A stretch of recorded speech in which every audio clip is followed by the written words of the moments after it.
Hi everybody. Hello. Welcome to the San Antonio Book Festival.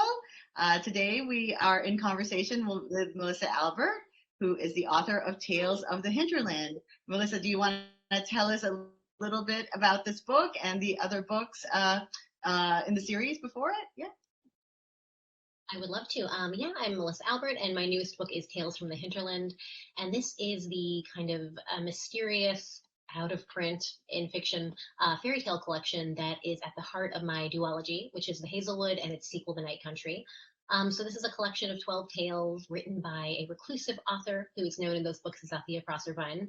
And the secret, of course, behind this world, not to give away too much, is that it is a very real place from where these fairy tales are drawn. And it was released earlier this year in this absolutely gorgeous, just do the shine effect edition, full of, I always kind of have to show off the amazing illustrations by Jim Tierney. He's also the cover designer. And I am just so excited to be chatting with a fellow fairy tale fan.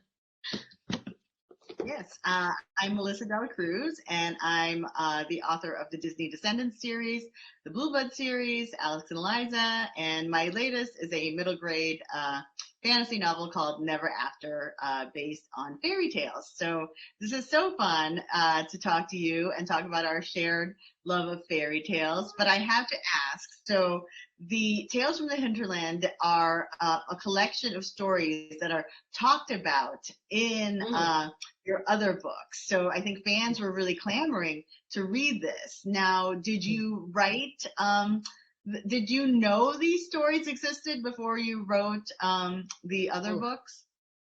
So I wrote the table of contents for the Hazelwood, and then I ultimately did draft two tales for that book. But I didn't know them. I just had these titles that I found very evocative, and I kind of wrote that table of contents. And then when I sat down to write the full collection more than a year later, it felt like I'd written myself a writing prompt. And I then had to go back and kind of fulfill it. So I had ideas, like I had images in my head for what each title evoked, but I ended up kind of just immersing myself in reading a lot of the classic fairy tale canon and then a lot of the kind of reimagined canon as I see it through authors like Kelly Link is a big one, or Helena Yayemi, or Holly Black. Leigh Bardugo, of course, is a huge influence. Carmen Maria Machado. So yeah, it was kind of my love of fairy tales combined with that modern sensibility of writers who play with them. And that was how I pulled them together later when I realized I was going to tell those stories that I had not yet told. That's so I'm reading, cool. if I can ask you a question, I'm reading Never After now, and I'm just loving that it is like mine. There's kind of the idea of this mysterious personage behind this secretive kind of fairy tale world, as well as that idea of the contemporary world combining with this fairy tale world that's alongside it. And I'm wondering what interests you about that kind of contemporary plus fairy tale mashup? Because it's my sweet spot. I just love it. Oh my God. This book went through many different iterations, and it actually started out as a YA idea. That was, funnily enough, I mean, this is so random, but I feel like I have to tell the story. That was inspired by seeing a photograph in Us Weekly of the actors who played Jon Snow and Ygritte on Game of Thrones, and they were getting married. And in the Game of Thrones series, if people don't know, Jon and Ygritte have a very sad, tragic ending. You know, she dies, and it's just all so sad. And it was just so funny to see Kit Harington and Rose Leslie, you know, in love and, you know, in her bridal dress getting married. And I thought, oh my God, in this alternate universe, Jon Snow and Ygritte having, you know, a happily ever after. And that just kind of stuck with me of, you know, here's this one story, but then here's another one. And I tried the alternate history. Yeah. Funny that way of looking at it. Yeah, so it kind of jumped from that. And it didn't quite work. You know, it was mostly, you know, sometimes things are just an idea. And it didn't quite work as a YA novel. And I thought, but I want to do something with reality and contemporary, like yours, the portal. I saw in your bio that you're looking for those portals to other worlds. Of course. Hmm. Yeah, I mean, I just think that they're, the kind of the way books are portals to other worlds. I think it's just so fun to imagine them as being real. Yeah. Is the New York in your books based on your New York a little bit, or? It really is, because I feel like I would be quite intimidated as a suburban kid who moved to New York 10 years ago. I grew up in Chicago, and then mostly in suburban Chicago. Yeah, so I moved here 10 years ago, and I feel like I'll always have an outsider's love of New York. Like, it'll always be the reality of it interposed with that feeling of like what New York means when you don't live here. And I think my heroine is not a native New Yorker. She is a traveler. She's like an itinerant person, and she lands in New York. And she's definitely prey to some of that same kind of mythologizing of the city that I am. Like, even though I know the reality of it having lived here, it still, to me, is like this very magical place. You're in LA, right? Yes. Were you born and raised, or is that somewhere you moved later? No, my family moved to San Francisco from the Okay. Philippines when I was 13, and then Okay. I went to college in New York, and I was in New York for 15 years. So, New York Okay. is magical Yeah. and like a faraway land. But LA has that um, same mythology, right? Like, it's these mhm, cities that kind of have their own magic to them. So I definitely wanted to write it in that way. Yeah. definitely. And So I want to ask, because of kind of the twist in your fairy tales, Mhm. I read your book was described by a reviewer as fueled by feminist rage and a frustration of being underestimated. Do Mhm. you think classic fairy tales are part of the patriarchy? And is this a kind of response, a reaction to, the fairy tales that we knew as kids? I think that every fairy tale written by a contemporary author, there is a questioning done of women's role in it. It's just, you almost can't tell the story. It would be it would be a stronger statement to tell a straightforward fairy tale right now in this year than it Mm, is to subvert it a bit and give a woman more agency. Especially in these tales. So a classic fairy tale has a very allegorical feel to it. No one necessarily mm, has motive or a name or like a personality. And of course, since I'm a contemporary, having a contemporary take on fairy tales, I'm adding a little more meat to the bones and giving people a little more of a reason, a little more of a narrative thrust. I think that just by necessity, these women characters become richer and more interesting and more. They just have more will and more actual agency in their stories. So the classic tales are absolutely a product of their time, and every time, but this one and this one, it's not the easiest thing to be a woman. So yes, of course, I would say they're part of the stories we tell ourselves. Kind of, they are what becomes how we live our lives, and these stories, I think, have the power to be good and bad depending on how they're told, in terms of how people take them and what they tell us about ourselves. I mean, that's why they're such blank slates, right?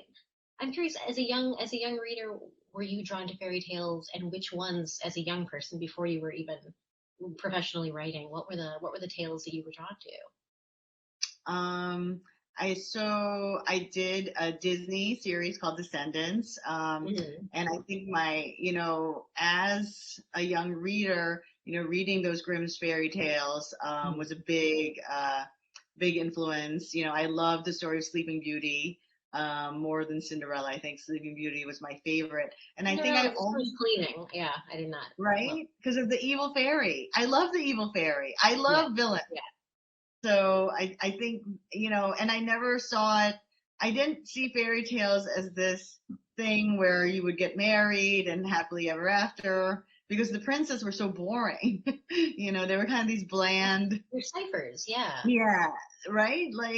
But then the villains, though, I mean, they were kind of Hmm. fabulous and they had full Yeah. personalities. Hmm. So I think that, that was the start of kind of loving those kind of evil ladies. But, in your stories, it's so interesting because the female characters do, kind of these terrible things, but terrible things are done to them. But then there's a twist, and just the way they get the revenge is so satisfying, Oh, thank So you.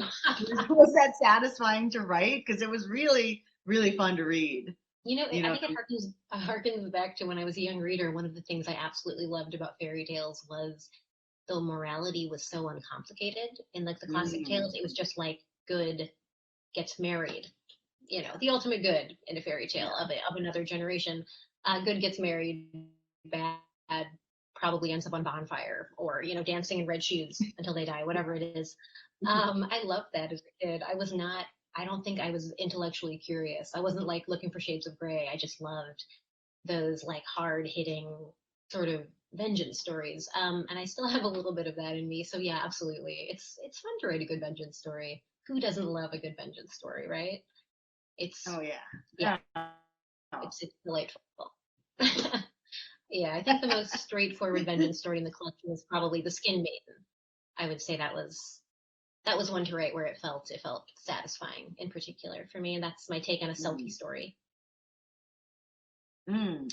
Yeah. And what was Um, the hardest story to write? Was there one that was a little bit more difficult? you know, I would say probably Alice Three Times because that is the one that is centers on my. Well, yeah, I can say now. By this point, it's a little spoilery, but I think that's okay. My heroine in the Hazelwood obviously has a strong Yes. connection with the story of Alice Three Times, and I really wanted to walk a fine line between giving a satisfying ending to her story and not over determining her ending just because the theme of Mm. the novel duology was kind of the idea, well, not the theme, but one thread of it was the idea of kind of writing your own ticket and having like an open, your life is an open ending until you're dead. Yeah. So I tried to balance it between those two poles, and that was tricky, Yeah. but a lot of fun. It was just a really fun exercise. I just loved it. I mean, you've written middle grade fairy tales. You have delved into Disney, which is so fun, and obviously with villains as a major focus of your middle grade books. And you have a YA fairy tale coming out next year, which I'd love to hear more about. What keeps on pulling you back into fairy tales? Yeah, I do think I like the retelling part of it, trying to tell a new story in a story that we all known before. So it's kind of funny because the YA that's coming out is called Cinder and Glass, and it's a Mm. Cinderella set in Versailles. So that was really fun to do all the Ooh. research of Versailles court culture and Louis, the Mm. Sun King, and the French Like court. Versailles at its height? And there was so Okay. Oh yes, Versailles at its height with the Sun King and all the formality Mm. and all that hierarchy.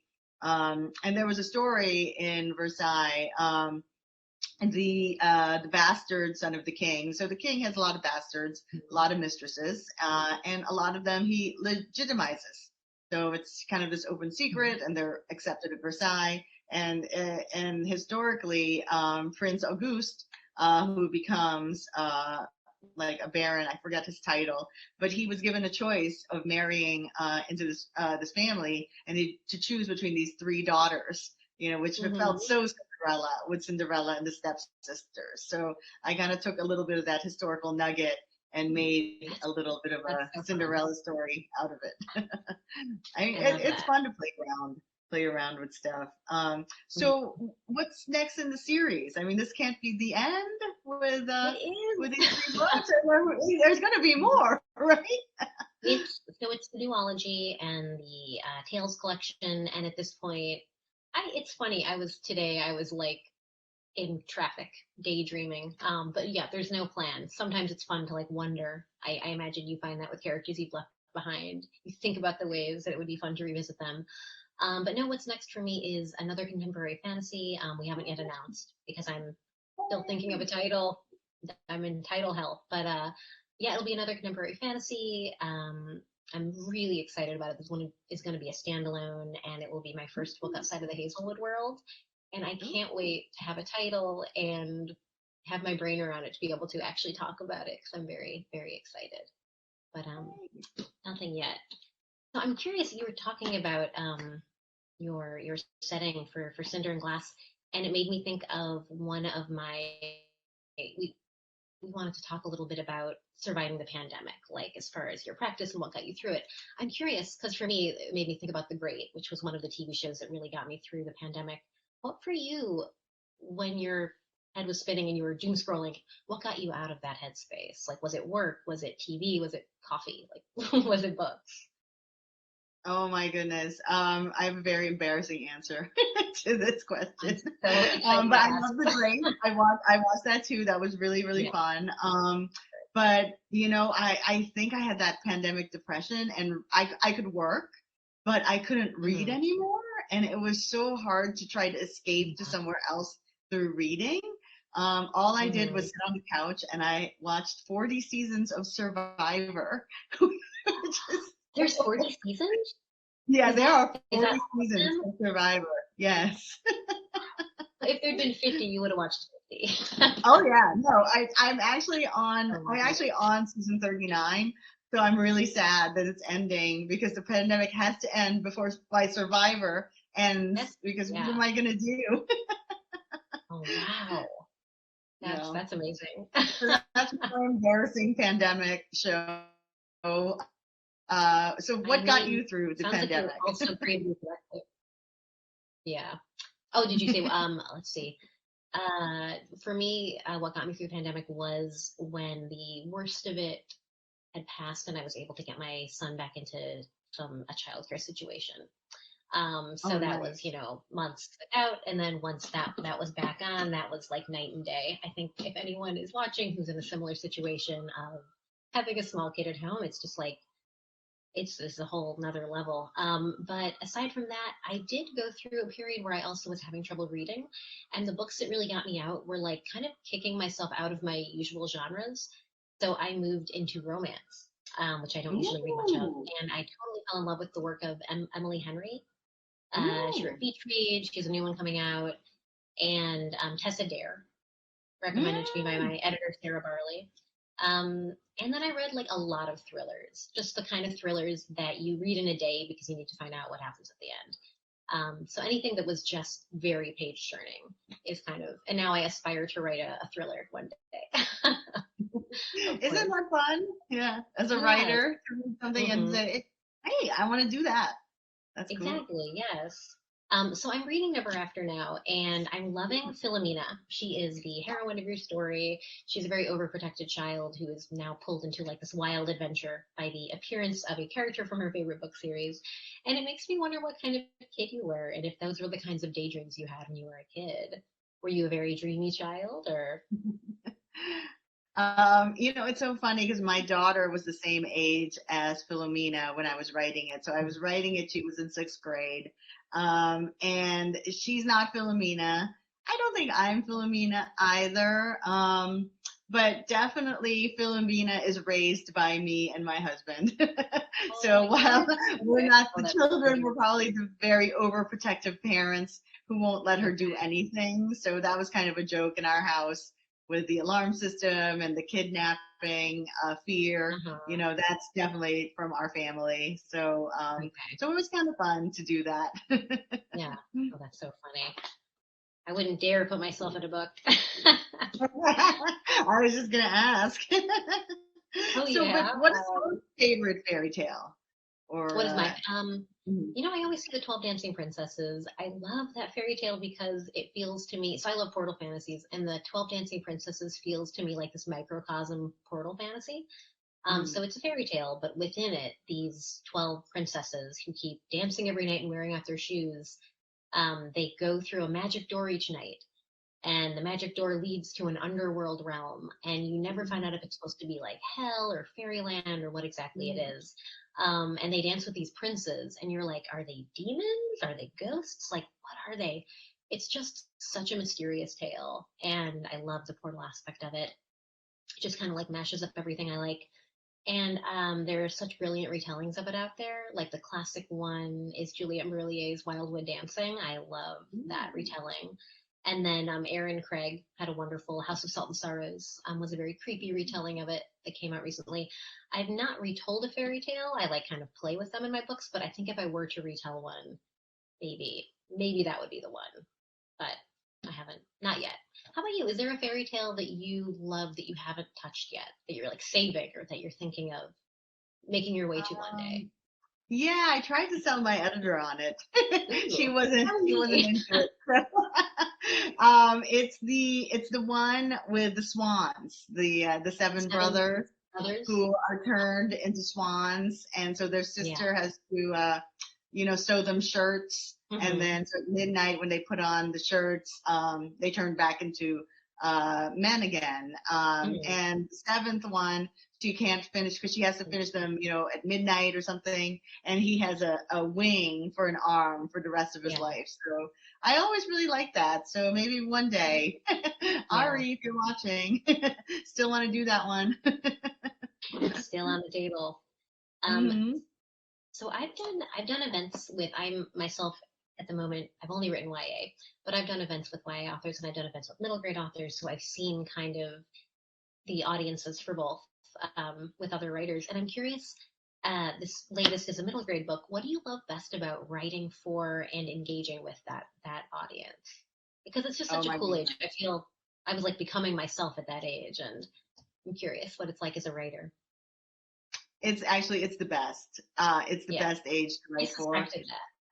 Because they're so great, and I Mhm. actually did a virtual meet and greet through Zoom, and every time the camera would come on, it would be this little, 11 or 10 or 12-year-old with their parents, being so shy, but being so into it. And yeah, no, Hmm. it's great. The fan mail is awesome. And I just think, that was the age when, I mean, I still love books now, but, when they were so new and they were Yeah. so exciting and they were kind of your whole world, and meeting those kids at that age doing all that, and really loving reading and books and fairy tales is great. Mhm. But let's talk a little bit about your writing routine. And do Yeah. you outline, or are you a pantser, or what's your Yeah. work process? I'm a pantser. Yeah. I'm a pantser and I've tried to do the plotting route, and I find that the thing that drives me forward as a writer is the same as what drives me forward as a reader, which is a desire to find out what happens next. So I found that if I know too much, I Mm. lose all of my interest and all of my energy, and I kind of stop working on the project. So that's, I guess you could say that's a little unfortunate for my productivity because I kind of have to write to find it. But I like the metaphor. I always forget if it's like Neil Gaiman or George Martin maybe who said this. The metaphor of like writing like you're driving with headlights on, so you can Mm. see the road in front of you, but you can't see like the road, right? So I like to be able to push out my sense of the world a little bit at a time. And if I have an idea of the ending, or at least like a climactic point, that helps to have something really fun to like write toward and kind of guide me. How about you? Because you're very productive, and if you tell me you're a pantser, I'm going to be so jealous. I'm the complete opposite of a pantser. Okay. I am, Okay. super outlined. Mhm. Writing the I write. I think about the ideas for a very very long time, and I want to get to that. I Mhm. want to ask you about what do you Yeah. do when you get an idea. Because Mhm. sometimes I hold on to them, in my head for like 10 years even, and I'll talk Mhm. about this book, and my husband will say, "Oh my God, you should finally write it. You've been talking about it forever." Or sometimes I'll have an idea and I'll immediately, know that I can write it and I want to write it. But by the time I write something on paper, or type something on the screen, it's kind of full in my head already. So I kind of know the characters, the concept, even the title. I kind of start, kind of like from the head down, and then Yeah. I write a long chapter by chapter outline, about 30 pages. And then Oh, from wow. there, I write the first draft. And then I write about 100 pages, and then I see whether I have to change my outline. So it's like Mhm. it has to be organic. Like I can't just write from the outline because the book takes on, other, kind of tentacles and other stories. And I just have Mhm. to make sure that, everything is working well, because sometimes you can write an outline but and it feels a little forced, so I don't really Yeah. want to do that. Yeah, I think you have to Okay. do a little bit of both Mhm. you know Absolutely.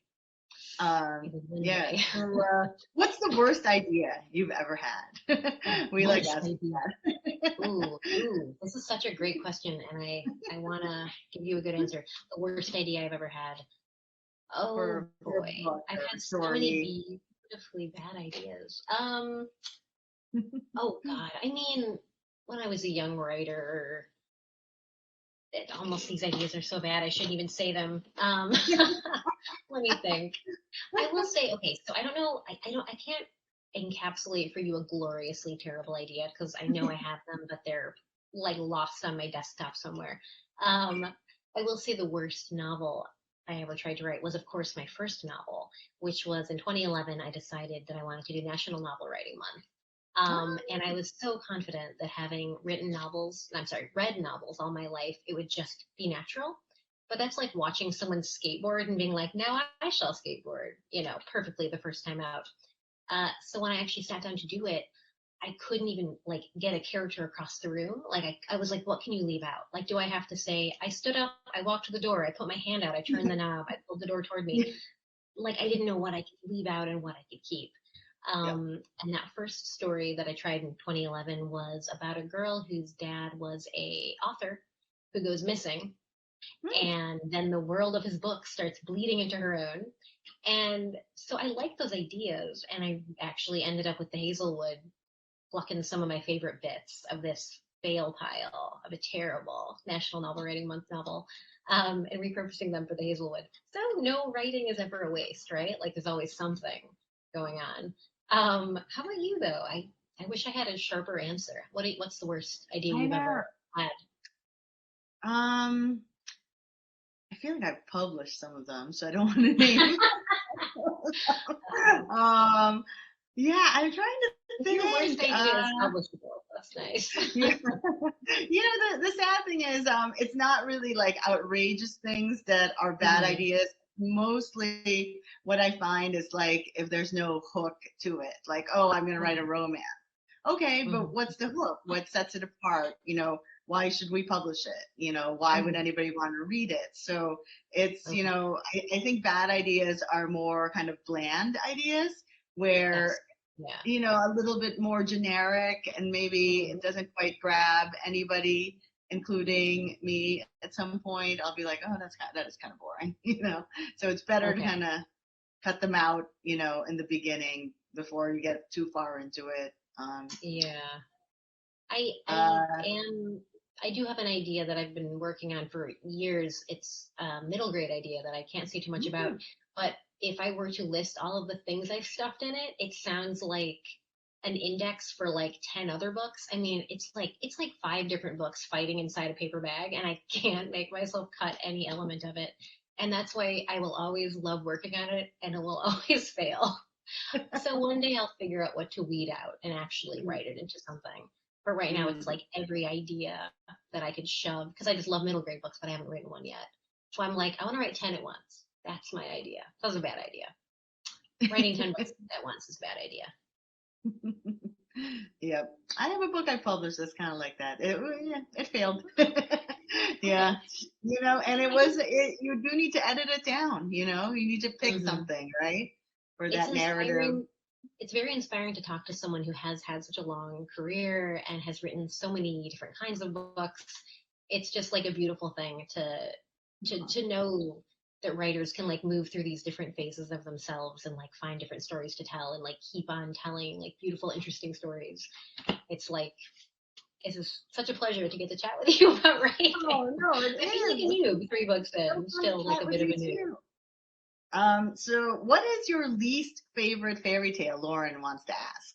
Oh, that's a great question. My least favorite fairy tale is probably oh, there's some really odd fairy tales out there. Like a friend of mine went to Estonia and she bought me this beautiful collection of Estonian fairy tales. And some of them are so spare. Like they're literally down to the point of like, a man walked by and saw a potato. He ate it. His head fell off. And it's like, that's not a story. um, I just love like these very simple boiled down, but those are actually, I kind of love that. I just wouldn't personally want to try to retell it. Um, for my new book, Potato Head, I don't know. That Yeah. seems like a copyright infringement. Um, The Brave Little Tailor, I feel like I don't love that one because there's no women in it. It's just like Mm. a dude strutting around, bragging. Not my favorite. How about you? What's your least favorite fairy tale? You know, it's weird because when I saw that question, I thought immediately Cinderella, which is Okay. also a fairy tale that I'm retelling and using. So I kind of Mm-hmm. love and hate it. You know, I think I Mm-hmm. hate it because I hate this idea of marrying the prince is going to solve all your problems, and Mm-hmm. becoming a princess, and that whole thing.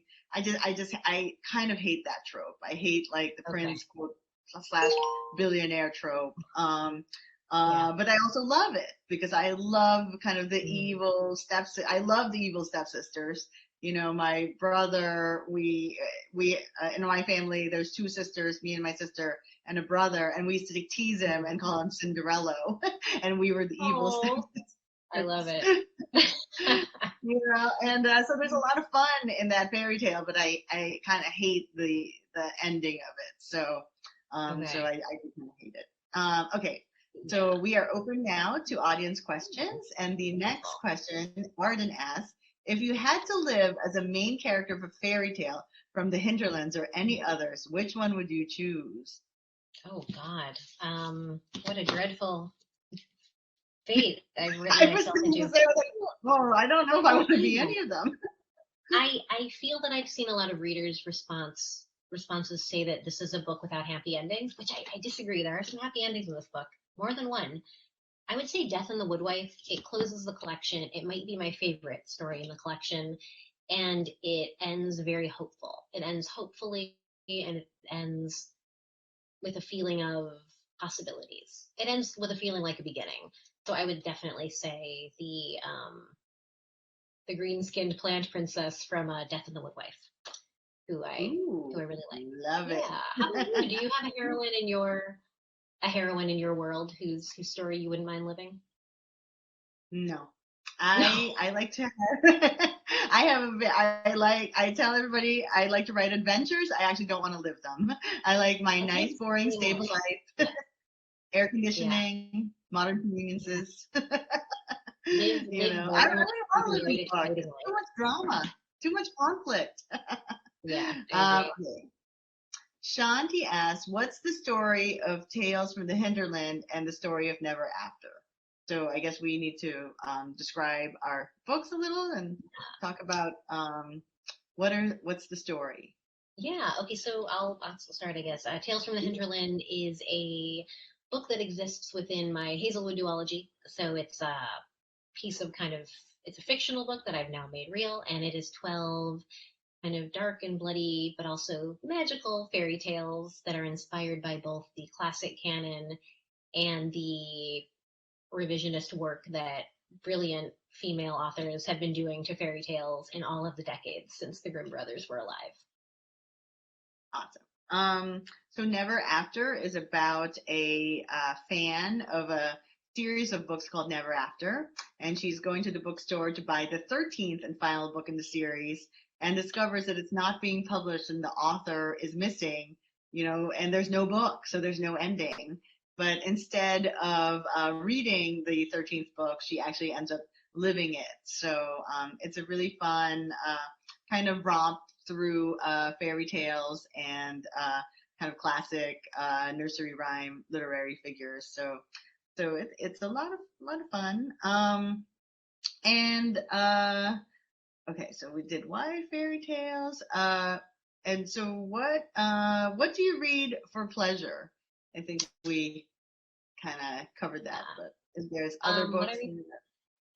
Well, I read loads of young adult and I read loads of fantasy. I used to read probably 90% young adult because I ran a YA blog for Barnes and Noble. Oh, When I left the blog, and sadly it folded shortly thereafter, which is always a heartbreak for me. But when I left, I guess my reading leveled out. Now it's more like 50-50 adult and YA, or maybe 40-40, 20% middle grade, which I adore middle grade as well. Um, so fantasy is really my jam, but I'm getting a little more into contemporary thrillers and romance just because of the page turning powers of both. How about you? I read cooking memoirs for pleasure Yay. because Oh, I I love don't cook. memoirs. I think Ruth They're so comforting. Reichel. Yeah, because for me, cooking is a fantasy. I'm never gonna Okay. do it, so it's like entering another world where there's always fresh Mhm. pasta and something bubbling on the stove.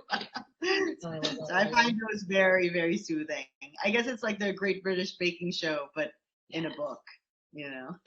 I I have a question if we're waiting for more to come in. I was Yeah. talking with an author the other day whose fantasy novel just came out, and I ended up asking her if she'd ever, and I just love asking this of fantasy authors, if she'd ever had any personal experience with the uncanny. So as someone who plays with Ooh. fantasy in your own work, is that something you've ever experienced?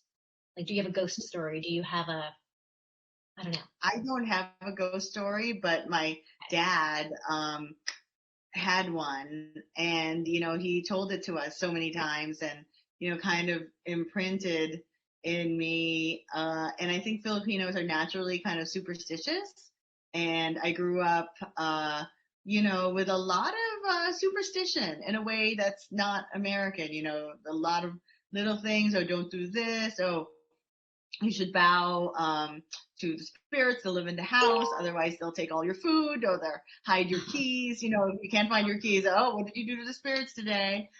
Oh my God, I love So yeah, so my dad had this kind of personal ghost story. His brother um, was a hunchback, which is so crazy, right? I mean, it kind of feels like it's out of a fairy tale, but he had a deformity that would mean that he probably wouldn't survive. He wouldn't survive to adulthood, and it was his older brother. And my dad, I think, was 16, and Renee was 18. And this was, and my dad said that he was going to. They shared a room, and in the morning he heard his brother say, goodbye and I love you. And my dad thought that's weird. I mean, it's not like we talk to each other like that. And he went to school, and later that day found out that Renee had passed away, and the doctor said that Renee had passed away in the night, and that there was no way that my dad heard his brother say that. I said, no, he said it at 6 a.m. It's like, no, there's no way. So it was like this very personal, kind of crazy ghost story that was passed down to us. So yeah, I think God, I I do love believe it. in magic and the uncanny because Yeah, of that. that's of course he would tell that story for the rest of his life. That gives me chills. Yeah. That's lovely. What about you? Any, experience with ghosts or Right. magic? I mean, I wish I had a better answer. It's it's funny. I do similarly have a.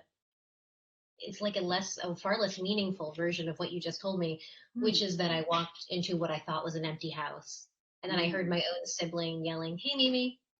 And I was like, "Hey," Yeah. and then no response. Hey, where are you? And then I searched the whole house, and it turns out he was in another state. And Oh, like what, wow. and alive and well, Yeah. and what Yeah. I took from that, I remember I was like 16, and I think I told myself, I was like, the house had held his voice and like spit a piece of it back at me. That was like how I justified it, because I know what I heard. Like that's what Yeah. I heard. Yeah. Um, yeah, and I just so I felt like there was like a charge in the air with his voice in Hmm. it. Yeah, but because I don't really, I don't know what I believe and what I don't. I like to kind of like leave that fuzzy, especially as a writer. But yeah, nothing more potent than that. I just love That's hearing other pretty people's. that's pretty big though, that's pretty Yeah, cool. The yeah, bonds between siblings, yeah, yeah. strong. Okay, so I think we have a little more time. So we have one question. Shanti asks, when did you figure out that you wanted to start writing novels, Ooh. books? I guess I talked about this a bit. So I always wanted to be a writer in some way. I wanted to write. I was very ambitious as a child, but as I got older, I got, I think, a little bit lazier, and I was lazier about the idea of embarking on something so long. So I wrote poetry and short stories, and I ended up becoming like an arts journalist, and I did book reviews and theater reviews and that kind of thing, and a little bit of beat reporting, which wasn't really my love.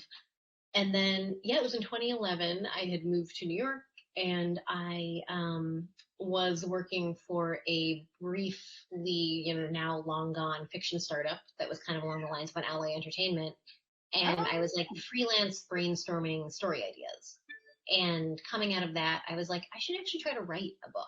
And that is when I did National Novel Writing Month in 2011. It was a huge disaster. But yes, that's the first time I tried anything long form, and it took me a while to get the hang of it. How about you? Oh, that's so great. I love that NaNoWriMo, kind of Yeah, sparked you and made you do it's that. fantastic. It just, yeah, it's Yeah. very inspiring. The community that grows up around it is very inspiring for someone who's like, I couldn't possibly do something that intense, you know? Yes, you can. You can. Yeah, I always wanted to be a writer also, and I always wanted to write books, but when I was yeah, graduated from college and I sent my first novel out, and an editor at Simon and Schuster liked it but said it wasn't a novel. So he said maybe you should try to write for magazines and newspapers and get your name out there so that when you come out with your next project, people know who you are. It'll be easier to sell. So I became a journalist because of that advice, but I always wanted to write books. And a couple of years after that, my third novel, which became my first published novel, was bought by Mm. Simon and Schuster. So Oh, cool. yeah, it was And nice. looking back, are those first two novels that didn't end up published, can you see now as a more seasoned writer why they didn't get published? Oh, Can you? absolutely. I mean, Okay. it's interesting because you see that, like, and I remember the editor telling me, he's like, I wish somebody would teach people, writers, how to do plot. He was like, because Mm. there's voice and there's character, but there's no story. And Uh-huh. one of the things I always resisted was, the rules of the novel is your character must change. They must go from point A to point B. And he said Mm-hmm. nothing really happens to her. She doesn't change. She doesn't, experience anything. So, that was one of the big lessons that I had to learn was plotting. Yeah. What Okay. about That for makes you? sense. What was the hardest part of novel writing? Ooh. Ooh. So my first novel that I ended up publishing actually is I had previously been a ghostwriter. So I've written, not my own plots. I've ghostwritten 4 books where the publisher has sent me a full plot, or the Yeah. development house, and I wrote it. And I kind of said it was like getting paid to take an MFA. And while it Hmm. wasn't teaching me plotting, because I did not have to do any, it was teaching me everything else. And I feel like I got to get out some of the kinks without my name on the product. So by the time I sat down to write the Hazelwood, it was technically the 5th full length published thing that I have out in the world. Uh, and I think the kinks, there's still things you're working on. So I think pacing is something that is incredibly difficult because you can do everything else, but like pacing is its own animal and it's going to be different for every book. And you just know it when it's there. Like when you're a reader, if you're reading a well-paced book, you're flying. And when you're not, you can feel the doldrums when you hit them. So I think I'm still trying to learn how to not, how to kind of assess my own work for pacing problems. It's a Oh good my God. challenge. Yeah. No, I think that is really, really hard. And I think the only way that, when I try to explain it to young writers to learn pacing is to, read a lot of books because then you Absolutely. will have that Yeah. internal rhythm and Mhm. oh, these are flagging and things should happen here. Mhm. And I think what writers starting out don't understand, I certainly didn't understand it, was that it's not just about polishing grammar. It's not just about Mhm. polishing sentences. It is actually this internal structure that you can't Yeah. see, but you have to Mhm. have that skeleton. And I know some writers, they put their novels out, printed on paper, around their room, and they walk it Yeah. around, to try to Oh figure wow. out the I'm not that story. dramatic, but I do like to read it out loud. That helps because I like I find myself when I'm reading something I've written, I whisper it to myself, and I'm not even aware I'm doing it. But by the end of the day, my throat is killing me, and I'm like, I was whispering again, and that helps to like hear it. Have you read your audiobooks? I feel like you would be such a great reader.